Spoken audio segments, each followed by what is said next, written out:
Assalamualaikum warahmatullahi wabarakatuh. Bertemu lagi dengan Bu Gita dalam layanan bimbingan dan konseling kelas 8 SMP Yayasan Taman.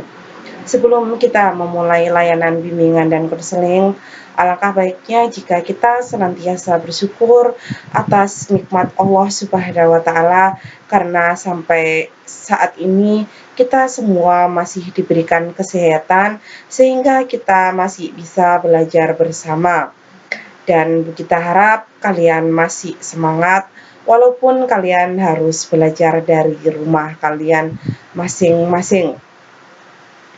Pada pagi hari ini kita akan belajar tentang sikap empati pada remaja.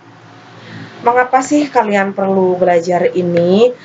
Belajar ini agar kalian bisa mengenal tentang sikap empati, kemudian mengetahui pentingnya empati pada orang lain, mengetahui cara mengembangkan sikap empati, dan memahami manfaat empati. Sebelum kita berbicara lebih jauh tentang empati, marilah kita sama-sama menyimak kisah bergambar berikut ini. Mari kita baca pelan-pelan secara bersama-sama. Di tengah pelajaran PKN, Bobby memperhatikan Ratna yang tidak seperti biasanya. Ratna yang ceria dan riang hari ini terlihat sangat lesu. Seperti pada gambar nomor 2. Kemudian Bobby bertanya, "Ratna, kamu kenapa? Kalau kamu sakit, pulang saja." "Aku pusing, mual, dan badanku panas," jawab Ratna.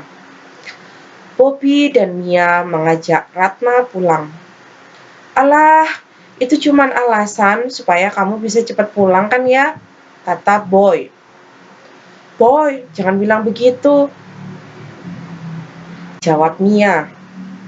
Arjun yang melihat kejadian itu dari tadi langsung angkat bicara.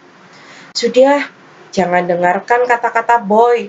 Sebaiknya Bobby meminta izin guru agar Ratna boleh pulang dan Mia mengambil barang Ratna." Dan akhirnya Ratna diantar pulang oleh Bobby dan Mia. Setelah itu, Ratna berterima kasih pada teman-teman yang sudah peduli padanya. Dari kisah bergambar tersebut, kita bisa memetik sebuah cerita, kita bisa mengambil hikmah dari cerita ini, yaitu betapa teman-teman Ratna itu sangat peduli terhadap Ratna. Yaitu ada Arjun, Bobby, dan Mia. Dia sangat peduli terhadap apa yang sedang dialami oleh Ratna, sehingga dia mengantarkan Ratna untuk pulang dan istirahat. Salah satu sikap kepedulian inilah merupakan contoh dari sikap empati.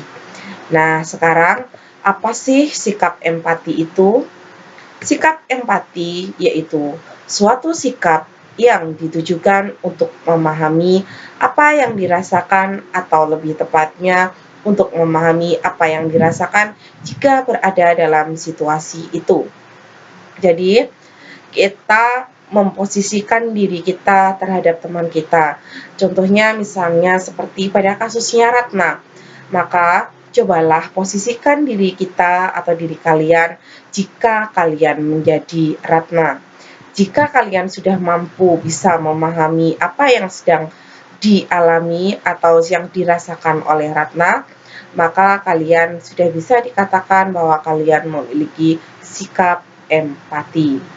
Contoh sikap empati yang lainnya yaitu, yang pertama misalnya ada seorang nenek pengemis, ada seorang anak kecil yang memberikan uang jajannya kepada si nenek. Nah, anak kecil ini juga berarti dia sudah memiliki sikap empati. Contoh sikap empati yang lainnya adalah apabila ada teman kita yang sedang mengalami musibah, maka kita membantunya. Atau apabila ada teman kita yang terjatuh, kemudian terluka karena akibat jatuh tersebut, maka kita menolongnya atau membantunya untuk mengobati luka tersebut. Ini adalah sikap empati juga. Dan yang terakhir adalah misalnya ada teman kita yang sedang mengalami suatu masalah dan dia merasa sangat sedih, maka kita pun ikut merasakan kesedihan teman kita dan kita akan mencoba untuk menghibur teman kita tersebut. Itu adalah beberapa contoh sikap-sikap empati. Kemudian pentingnya empati kepada orang lain adalah yang pertama yaitu bisa menumbuhkan sikap respek atau sikap kepedulian seperti yang sudah ditunjukkan oleh teman-teman Ratna tadi. Yang kedua bisa menumbuhkan sikap dermawan seperti yang sudah ditunjukkan oleh anak kecil yang memberikan sedikit uang jajannya kepada sang nenek pengemis. Kemudian menumbuhkan sikap mengerti dan menerima. Nah, sikap mengerti dan menerima ini adalah sikap yang paling penting yang harus dimiliki ketika kita memiliki sikap empati. Mengerti artinya kita bisa memahami apa yang sedang dirasakan orang lain dan kita bisa menerima apa adanya orang tersebut. Kemudian bisa menjadi pribadi yang positif. Karena ada sebuah penelitian yang dilakukan oleh Gallo pada tahun 1989. Pada penelitian tersebut menunjukkan bahwa adanya hubungan yang erat antara rasa empati dan kemampuan berpikir kritis dan kreatif terhadap keberhasilan akademik seseorang. Karena dengan memiliki sikap empati, kita memiliki semangat untuk belajar yang lebih tinggi.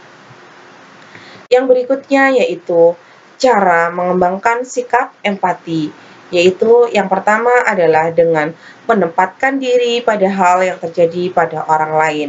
Jadi, kita harus melatih diri kita untuk bisa memposisikan terhadap orang lain. Contoh misalnya kasus Ratna tadi, kita menempatkan diri kita sebagai Ratna. Apa yang kita rasakan kalau misalkan kita mengalami sakit sama seperti Ratna. Kemudian cara mengembangkan yang kedua yaitu dengan berusaha menghargai orang lain apa adanya. Kemudian menunjukkan sikap toleransi artinya adalah tidak memaksakan kehendak kita terhadap orang lain. Kemudian yang berikutnya, manfaat dari sikap empati adalah yang pertama, kita akan disukai oleh orang lain. Kita sebagai makhluk sosial, kita tidak bisa lepas dari bantuan orang lain. Maka dari itu, kita harus memiliki sikap empati agar kita disukai oleh orang lain. Kemudian kita juga akan terhindar dari sikap yang egois atau hanya mempedulikan diri kita sendiri. Kemudian bisa menumbuhkan rasa cinta pada sesama, menghilangkan sikap sombong pada diri kita, dan menjadi pribadi yang pandai bersyukur. Karena dengan adanya sikap empati, maka kita akan bisa menerima segala sesuatu yang ada sama diri kita apa adanya, sehingga kita lebih bisa bersyukur terhadap apa yang sudah kita miliki. Demikian sedikit penjelasan mengenai sikap empati. Semoga apa yang sudah kita pelajari bersama-sama ini bisa memberikan manfaat untuk kita semua. Mohon maaf apabila dalam penjelasan tadi ada kata-kata yang kurang berkenan. Akhirul kalam. Wabillahi taufiq wal hidayah. Wassalamualaikum warahmatullahi wabarakatuh. Salam sehat dan tetap semangat.